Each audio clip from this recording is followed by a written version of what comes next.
There you go. Can you touch back?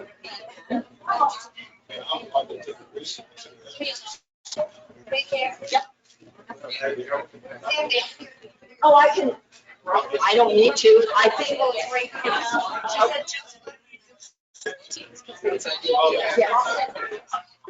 Yes.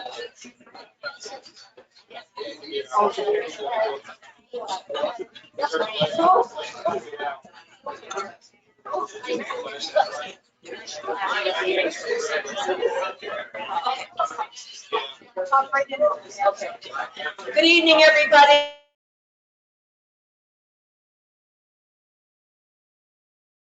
Pride and Beautification, to be able to celebrate with you our hometown heroes. So,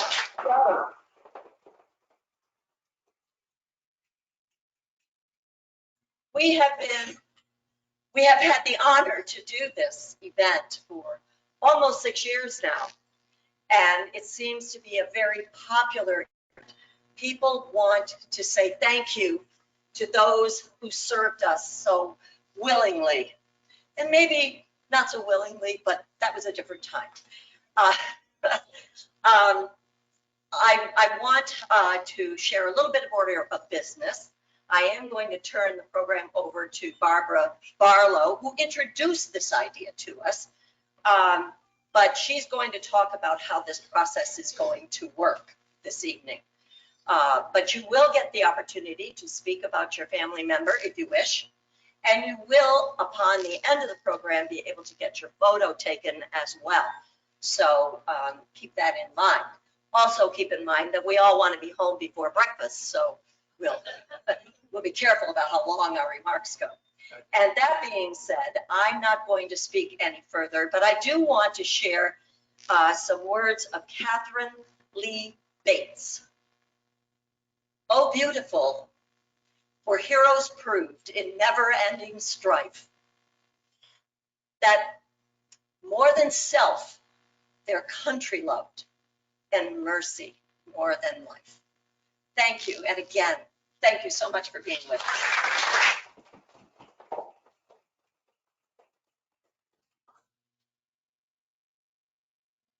I'm sorry. Oh, I'm sorry. Duh. One more order of business. For those who are able to stand, our city manager, Vonda Cronus, will lead us in the Pledge of Allegiance, and then Barbara will take over. I pledge allegiance to the flag of the United States of America and to the republic for which it stands, one nation, under God, indivisible, with liberty and justice for all.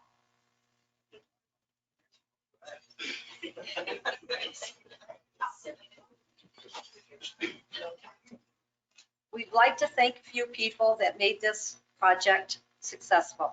Shane Brown, DPW Director, Dana McClear, the DPW Administrative Aide, DPW workers, the mayor, Mike Tooley, the city manager, Vonda Cronus, and the city council members. We also would like to thank the past interim city manager, Andrea Smith, the past president of the Ogdensburg Pride and Beautification Commission, Mary Ann Rickovicius, and we'd like to thank the editor of the Ogdensburg Journal, Matt Curatolo. Last but not least, we'd like to thank Kathy Jock, who is our city clerk. She has put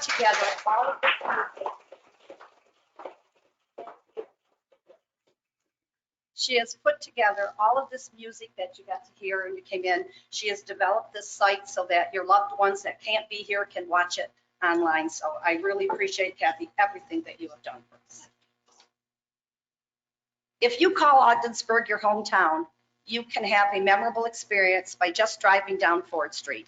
The Ogdensburg Pride and Beautification Commission has undertaken this project to honor your military hometown heroes. By Memorial Day, the main thoroughfare of Ford Street will have pole banners depicting members of the past and present armed forces. They represent all walks of life and all branches of the military. More importantly, they are not just people, but heroes, our ancestors in many cases, who gave up their freedom so we could enjoy ours. They left Ogdensburg, giving up their summers on the St. Lawrence, the sounds of snow crunching under their feet, the smells of Thanksgiving dinner and holiday celebrations. They did this not only to protect us, but to ensure that we could and can enjoy our hometown. At this time, we'll hand out the banners. We ask you to wait until everyone has their banner, and after you have had a chance to enjoy it, you will be invited to come up and share a brief story of your loved one.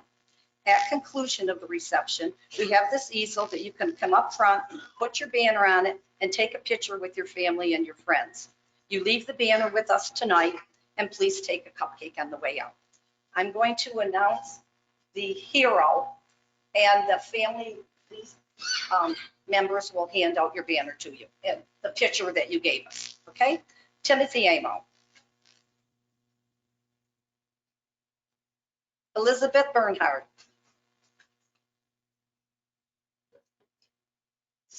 Gary Bouchard. Gary Bouchard.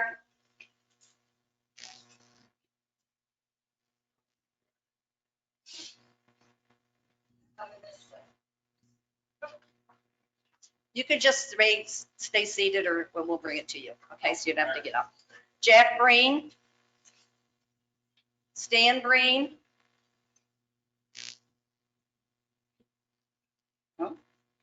Robert Breno. George Briere. Walter Bushy.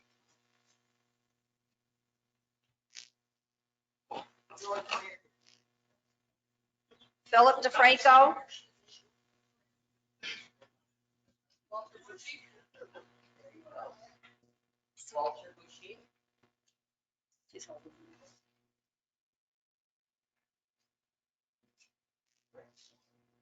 Philip DeFranco.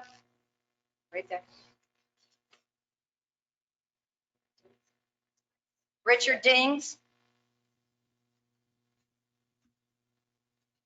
Richard Fuller. Thomas Bouchaw. William David Hollis.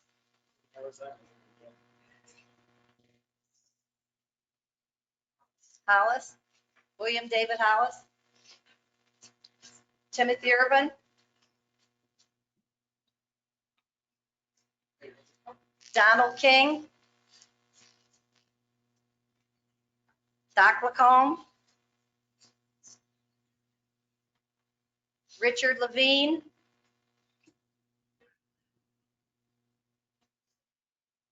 Charles Mallett, excuse me. Kenneth McDonald.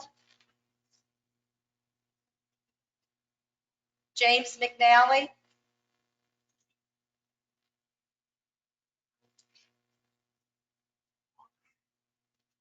James McNally. Nancy, can you raise your hand, please? Thanks. Gerald McRoberts.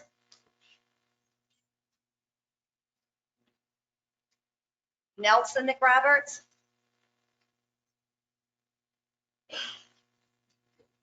Nelson Manette.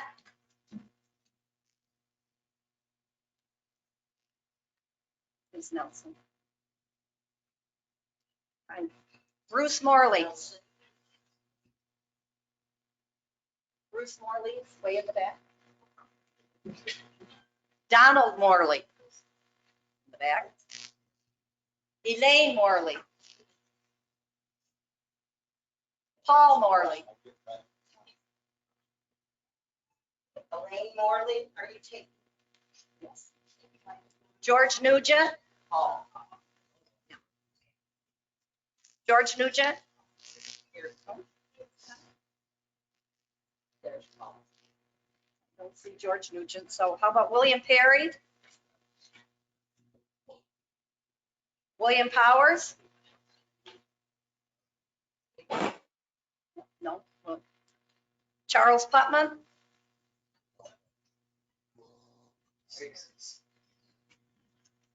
Lorenzo Rand? No, he's not. of your hand.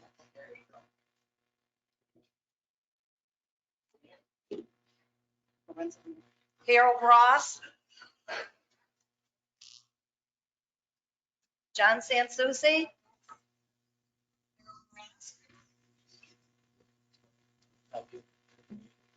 Yes, Sansucci. Michael Schoen. Gerald Shalat.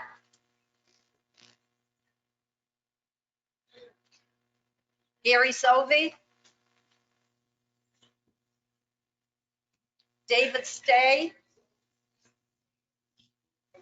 David Stay.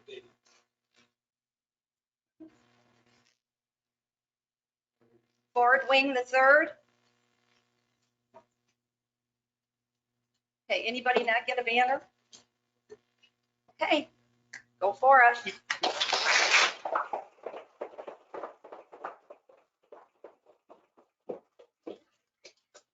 You can open your banners. And then after you've had a chance, we'll call you up and anybody that wants to speak can.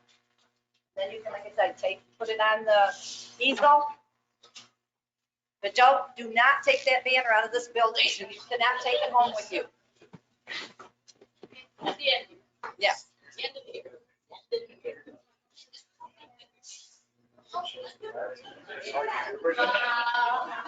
That's you. In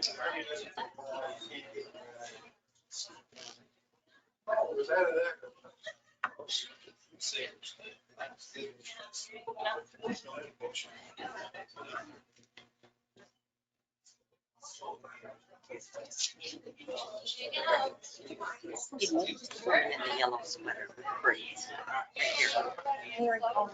Santa Claus. I thought they wanted you name only. They don't? Yes, sir. I'll ask. Mary, do you want Matt to take your photo? Would you like Matt to take your photo? Oh, sure. Matt?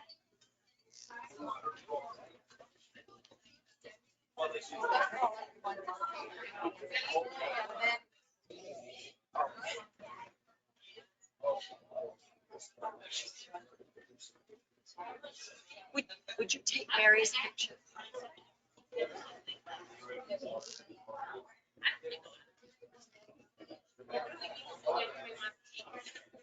Do you want to open it and hang it? Isn't she going to invite everyone to speak first? I believe so. Once I had a chance in all of it. And then it's the vote. It's not. At this time, Yes. we would welcome anyone. We're not calling by name or anything. Just come down and say something. Just identify your hero and you can say something about them. Yeah.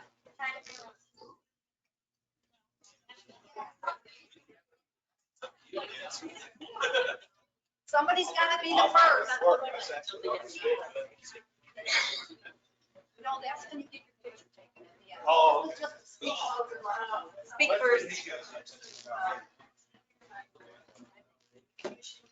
Well, you always been there.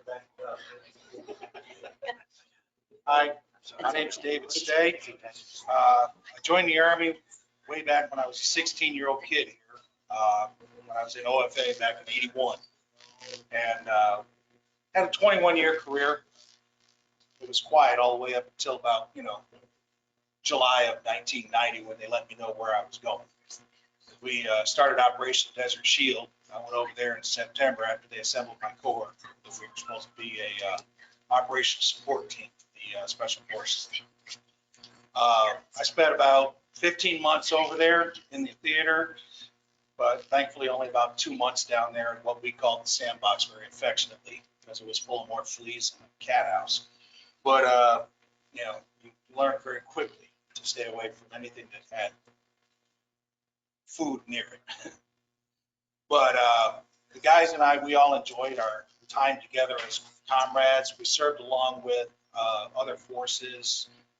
We had a Ranger unit from Great Britain that was with us. And being the last member of my team living now, most of the others have already died due to Desert Storm illness and things of that nature. The last two sadly took their own lives, which is one of these unknown statistics people don't talk about. But 5 veterans do it every day. So we have very few left, but none of my teams. Since I'm the last, I'll honor a few of them, call them out by name, like Ron, Doug, Ray, and Dave. They were some of my best friends over there. They always had my back. I had theirs. When we went in on Desert Shield, sitting in Saudi Arabia, waiting for things to kick off, while the Navy and the Air Force bombed living dust out of Kuwait. We ran in afterwards for the last 5 days of February and quickly ended what was termed the 100-hour war. And then we continued to chase the Iraqi Republican Guard, about 500,000 of them, in through Iraq.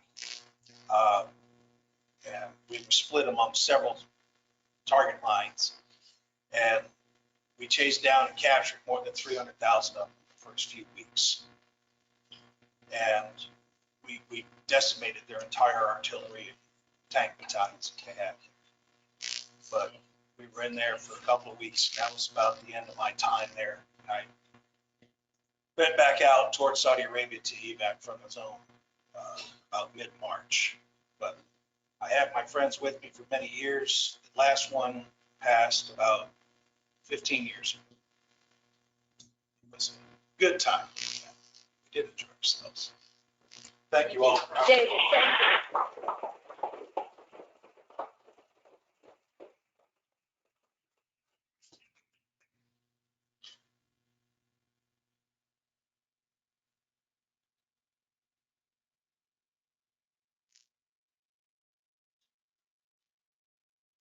Everybody.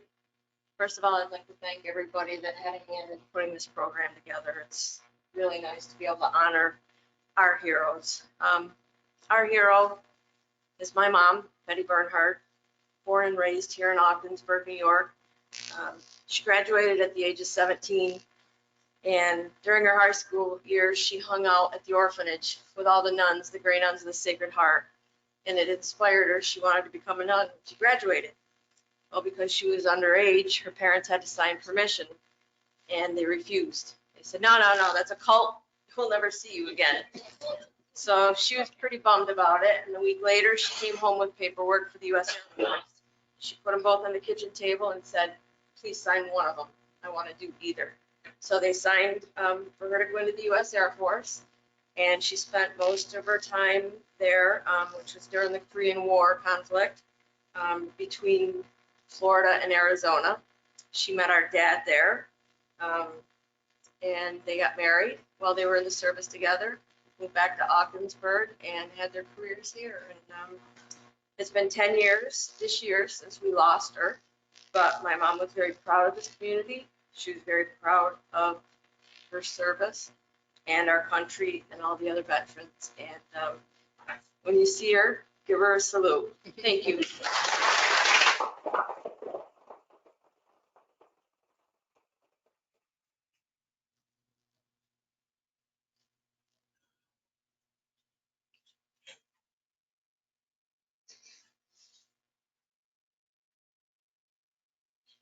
I'm here tonight representing what is my adopted uncle, Uncle Nelson Manette.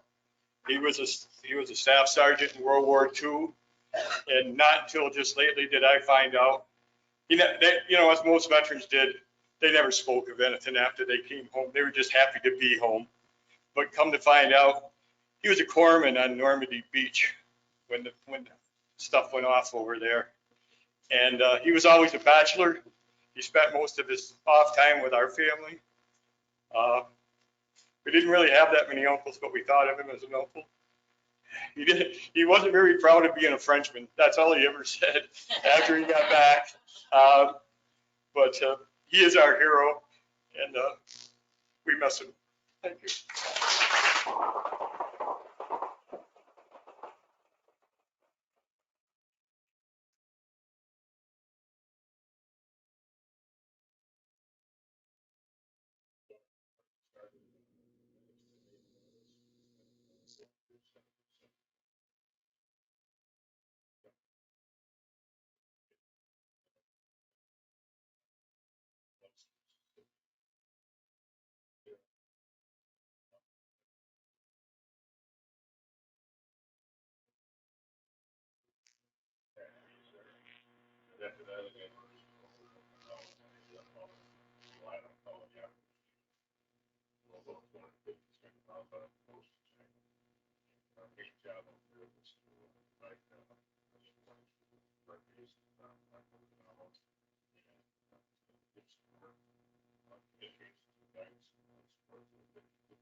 Say that we're super proud of my dad and everybody here, and thank you so much. I didn't know we were going to say anything, so I didn't have anything planned, but it's okay.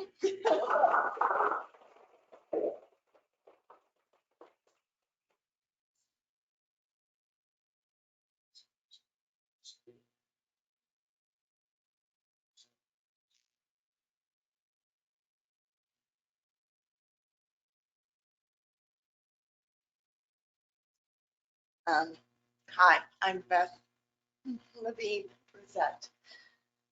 Proud of that last name, always have been. I'm up here talking about my dad, Lieutenant Colonel Richard W. Levine. And if he was here, he would not want you home by breakfast. If anyone knows him, they've heard his stories. I walked out of the house tonight saying, what story do I tell? He was a B-52 navigator, Mr. Amo. So when you said B-52, it really hit my heart. He left Ogdensburg, New York in 1955, went to Catholic University in DC as an ROTC, or in the ROTC, came out as an officer and joined the United States Air Force in 1959.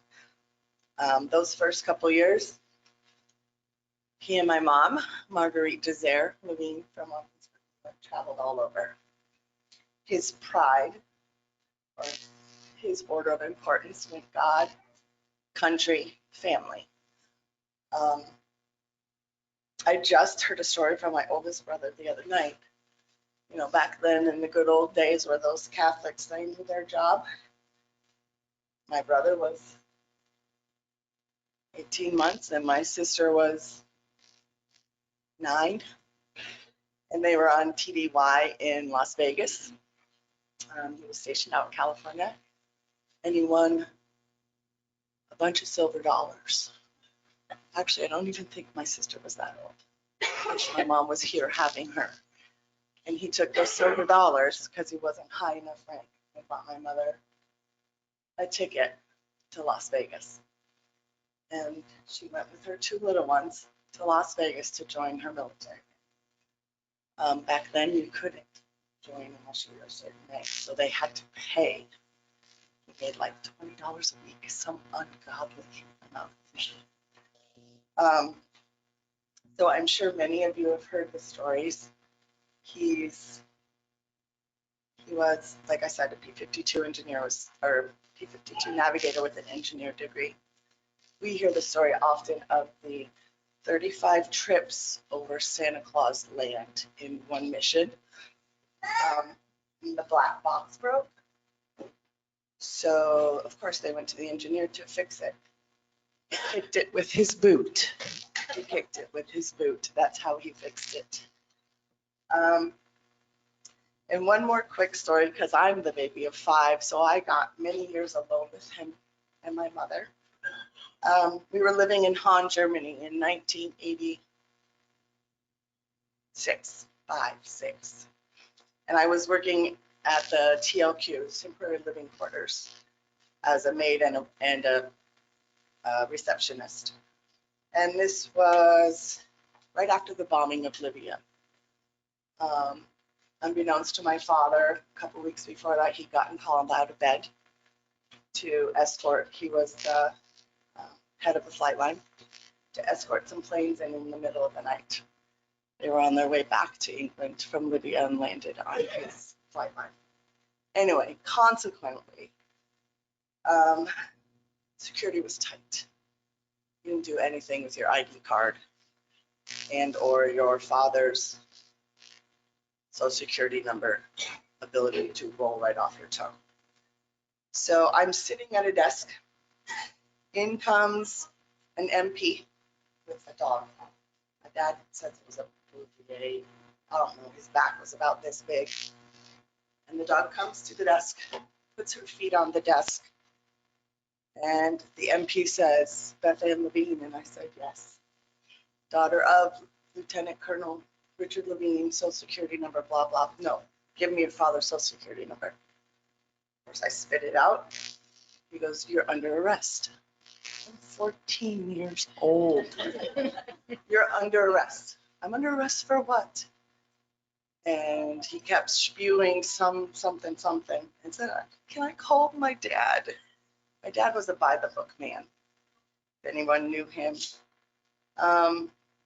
So I called my dad. He answered, or his secretary answered, and I said, can I talk to Lieutenant Colonel Levine? You had manners, you had whatever. My dad gets on the phone and he goes, Lieutenant Colonel Richard W. Levine. And I said, Dad, and he goes, gotcha. I had lost my ID card. They had found it. And they arrested me for aiding and abetting terrorism. That was Dad's way of teaching you, get your act together. And that was a famous line of his, get your act together. We just lost him in November, actually. I don't even think he died. He didn't talk for 4 days, opened his eyes, grabbed my hand for the first time, because it was all my fault he was dying. He did tell me that. Pulled my hands to his chest, gave me a poof, and then just said, and then he was just gone. It was Veterans Day, 2024. So.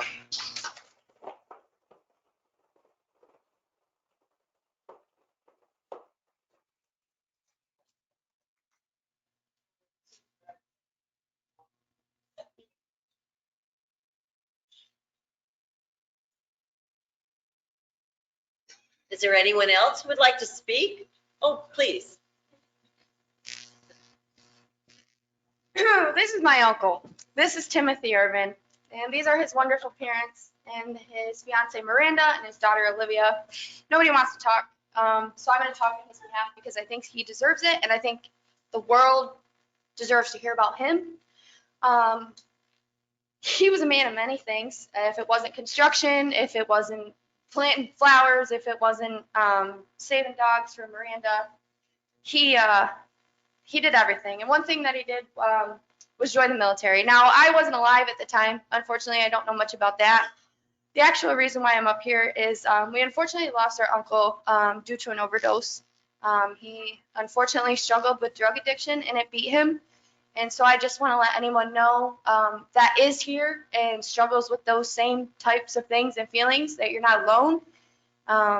You don't always make it out, but in our hearts, you know, you're always still loved no matter what. And we missed him, spent about a year. And so what can we do other than support people that we have, right? So he was a great guy.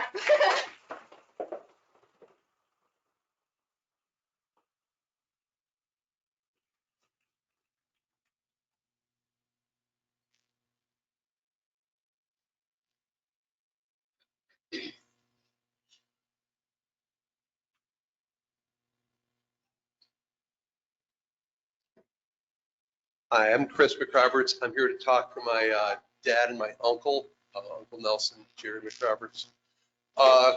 Nelson and Jerry McRoberts grew up on Ford Street, 1859 Ford Street to be exact. My uncle graduated from St. Mary's High School in the late 50s, and he signed up to, late 40s, and he signed up to serve in the Air Force in the Korean War. He served from December 52 to December 56. Nelson was a recipient of the Korean Service Medal and Good Conduct Medal. He continued his love of aviation by continuing a career with United Airlines. With his wife and 3 boys, Nelson lived in Washington, D.C., San Francisco, Schaumburg, Illinois, before finally retiring to Lake Havasu, Arizona, and Red Mills. But his favorite times were always here on the St. Lawrence River with his family in many friends. My dad, Jerry, or Mac, as many people would know him, was a graduate of OFA. He served in the U.S. Army during the Vietnam War. He was an instrument specialist. So he served in the Black Hawk Battalion. That was a heavy artillery battalion. He served 1 year, 1 month, and 19 days in Vietnam, coming home as a corporal. After he was done with his, I don't know what they call it, his draft time or whatever, he signed up for the reserves. He got 20 years in the reserves. And after he retired, he continued to serve. He was a driver for the DAV.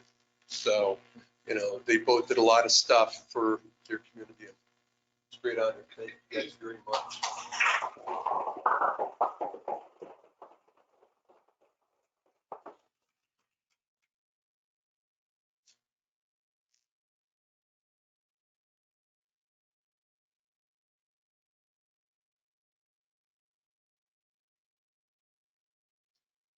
Good evening, everybody. I'd like to also say thank you for doing this. It's a great privilege and honor to be able to hang a banner of our dad up. My father joined the National Guard when he was 16 years old. And then when he turned 18, he joined the United States Army. He was enlisted from November 1942 until August of 1945, serving in World War II. He was a tank driver, achieving the rank of Tech 5. Having been wounded 3 times in the war, he was honored to receive a Purple Heart. The first time he was injured while stationed in Italy, it was his turn to get out to get water for himself and his comrades. Only an explosive device went off and rendered him unconscious. His fellow soldiers thought he was dead, but after a bit of time, he started to regain consciousness, so his commander pulled him back inside the tank. A second injury occurred when he was in Africa. He and the tank crew were taking on artillery fire, and he was grazed by enemy fire. He completed his service in 1945, receiving an honorable discharge. He lived in Ogdensburg all of his life, was married, had 5 children, became an electrician and a general foreman for Shelley Electric. And we just lost him in September of 1987. Still miss him, still love him. So thank you. That's my dad.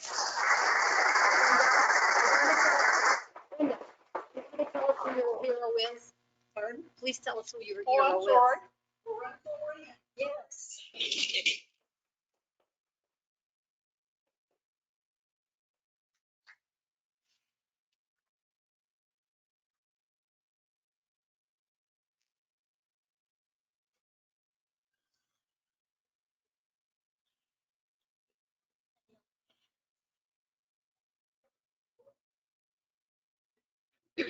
Hello, I'm Nancy McDonald, and I'm here to honor our son Kevin.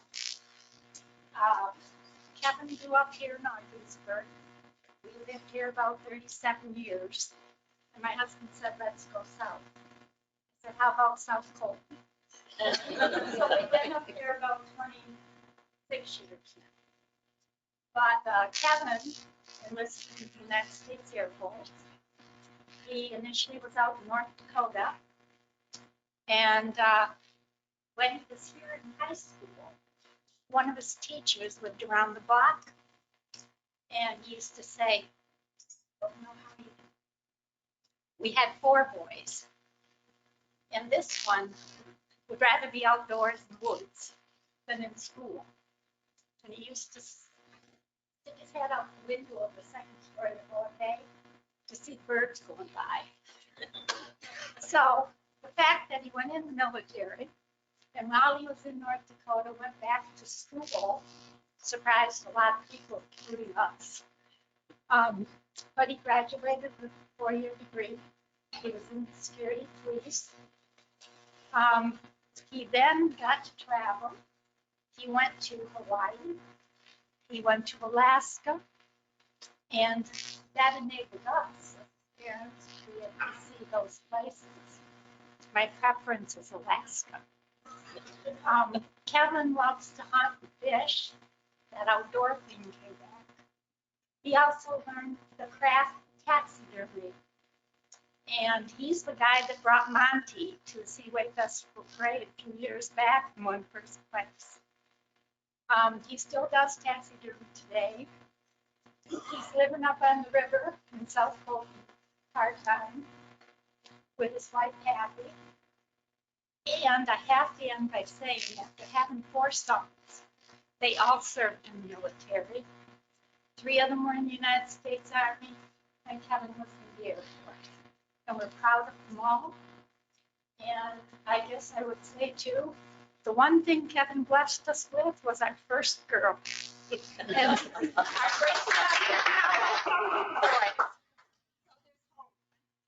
But thank you, and thank you to all the veterans. I know the thing is a hard thing because a lot of young people don't seem to want to go. And with the wars and those types of things going on, I can understand it. We were blessed our children came home. And I bless all you people and pray for the people whose children did.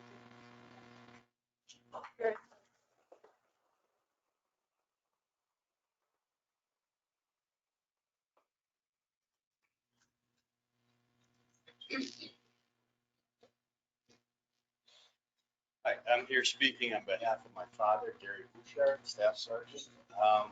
He started out in the Seabees, served in Vietnam, I think 1969. Came home in the Naval Reserves, served in the reserves here in Ogdensburg until the reserve unit left town. Then he switched over to the Army Reserves and served with a lot of guys that I see sitting in the crowd. Jerry McRoberts, Doc.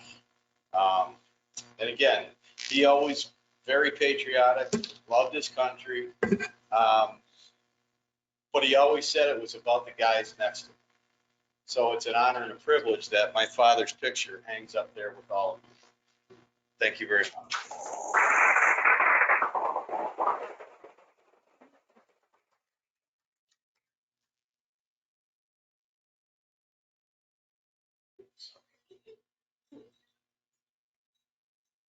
Okay, I'll see if I can get through it this year. I certainly couldn't get through it last year. I play Ogdensburg's Mrs. Santa Claus, so I'm going to pretend I'm in my Mrs. Santa outfit. That way I can get through this. This is Thomas Wayne Gushaw, the best gift God ever gave me. I didn't know God made men like him. Shot in the back in Cambodia with an arrow. He was a fireman for 18 years. They had a fire one winter day and a woman screaming, my baby's in the house. He hopped to, fell and broke his back. And in the hospital, he found out it was a cat. But this is the kind of man Tom was, kind, decent, loving gentleman. And we did not know, he used to come to my house when I was in high school and never said a word. I never said a word to him. Found out that for 60 years, he loved me and I loved him, but we never knew it. So we finally got together when he was in a wheelchair in older age and he needed somebody to take care of him. And I said, bend my arm, I'll do it, which I did. He honored me by asking me to be his wife. And we didn't even make it to our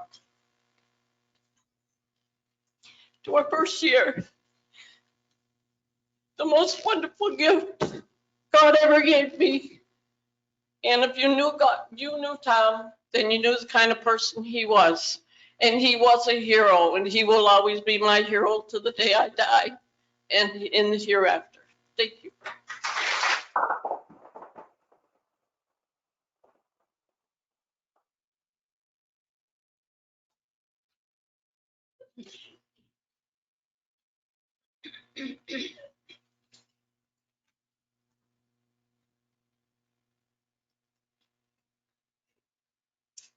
So we're here to honor, it's my sister Sue, and our family is here. We're here to honor Charles Putman. In February 64, Chuck joined the U.S. Army Reserves and was sent for training at Fort Dix and Fort Devens until August 1964. Beginning in 83, Chuck served the U.S. Army as an active reserve motor pool sergeant for the 479th Combat Engineer Battalion, A Company in Messina, New York. He also served as the motor pool sergeant at the reserve centers in Augsburg and Canton. He received his honorable discharge from the U.S. Army in 1995 and retired in 2002 as a Sergeant First Class E7. His motto was to take care of your people and they will take care of you. Obviously, it worked for him as he received high scores on his non-commissioned officer evaluation reports and always had his vehicles and men prepared for battalion and brigade inspections. His records indicate his troops and equipment were mission capable and always exceeded the standard. He was rated superior in his 1/1 evaluations. He was known as the best damn motor pool sergeant ever by the soldiers under his command in the A Company in Messina. I still meet people today who worked with my father in the military and nothing positive praise about his leadership. My family would also like to thank the Pride and Beautification Committee for organizing this opportunity to recognize and celebrate Augsburg citizens who have served their community. Thank you very much. And country.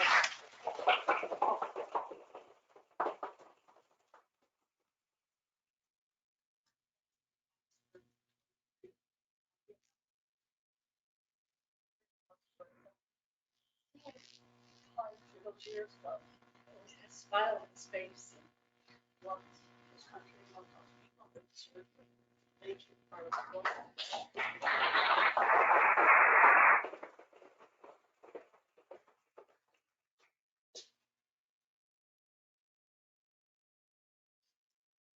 Are there others who would like to speak? See somebody getting up.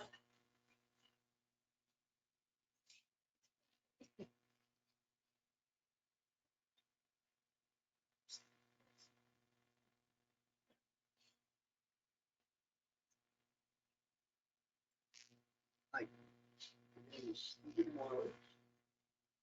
And just a picture of my dad, Donald Morley, Luke Morley. He was drafted at 18 years old, went to the military, and he joined the 73rd Tank Destroyer Battalion.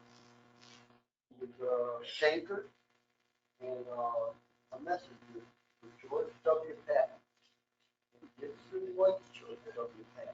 He drove a Harley Davidson motorcycle to the back country of England and Germany and Belgium. The back roads delivering messages to Patton in the middle of the night. No lights on the motorcycle. He drove for miles and miles through German territory. And what a hero to me, I think. And that's where he met my mother in England. She brought it up in the States of Barrier. And it was a great mom. That's the story of my dad.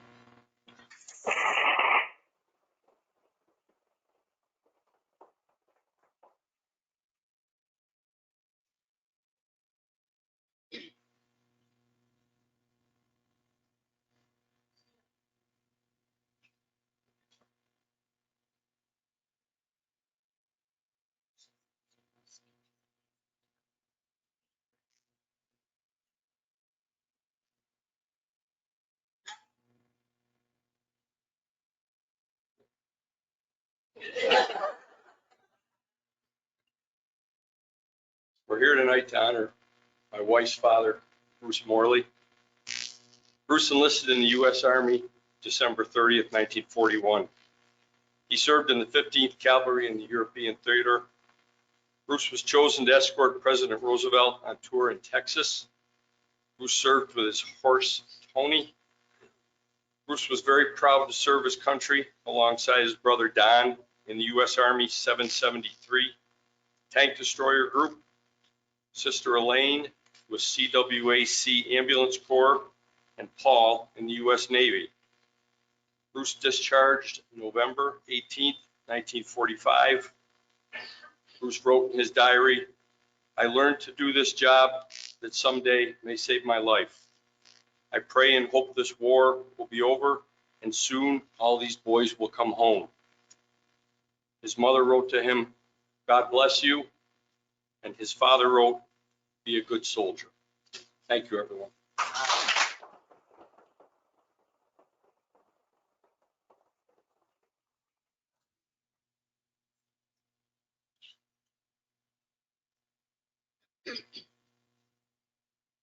Are there others who would like to share some story or anecdote about their family member? Please don't hesitate. It's wonderful to hear. Okay, if there are no other folks, oh, wait. Courage has struck.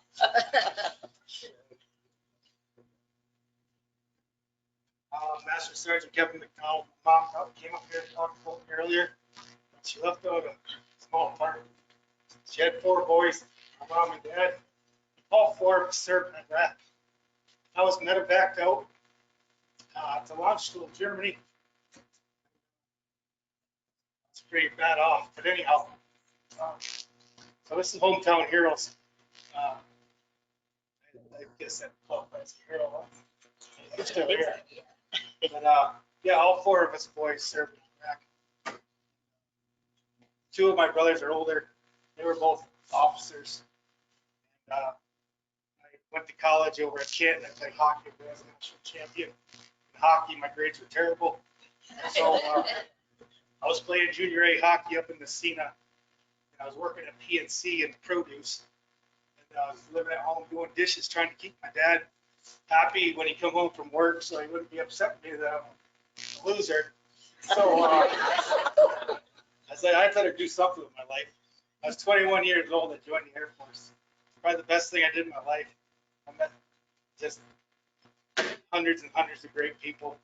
The military was a blessing.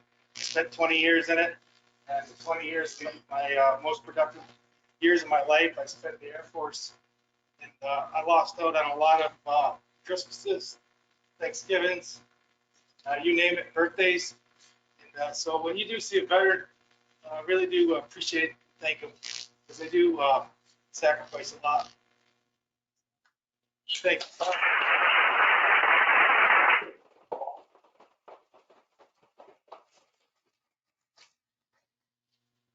We're here for my dad, Doc McComb. He was active at Vietnam as a member of the Marine Corps. I can't tell you the years, I'm not sure. The war really was not discussed in our house.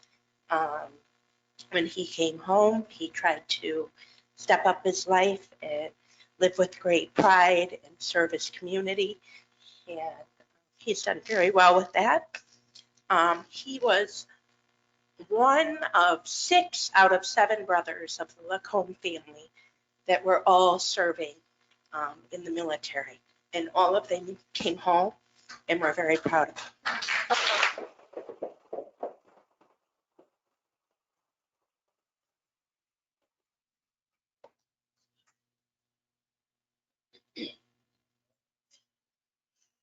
Are you sure?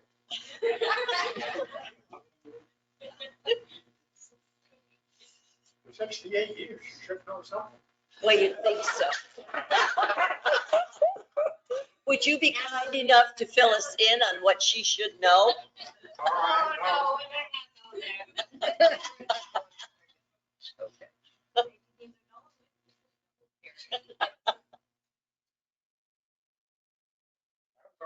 Years.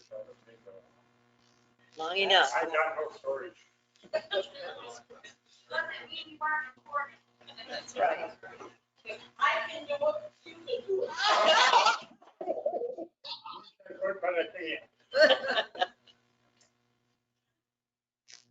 Well, if there are no other folks who wish to comment, I just want to remind you all that we need those banners back so we can get them hung. And to be sure to, if you want a picture taken, we can help you with this. We can put them on the easel. Yeah, we can hang them. And you can have your photo taken before you leave. But there are refreshments in the back. Please, please help yourself to a cupcake before you leave. And truly, it's an honor to be here with you all tonight. Thank you so much.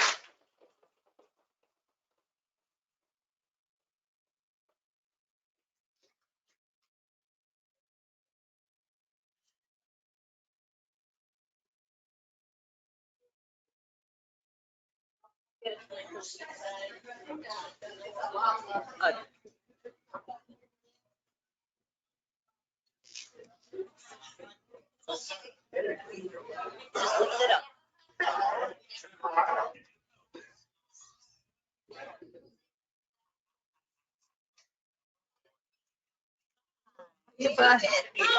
I'm sure you can tell Terry.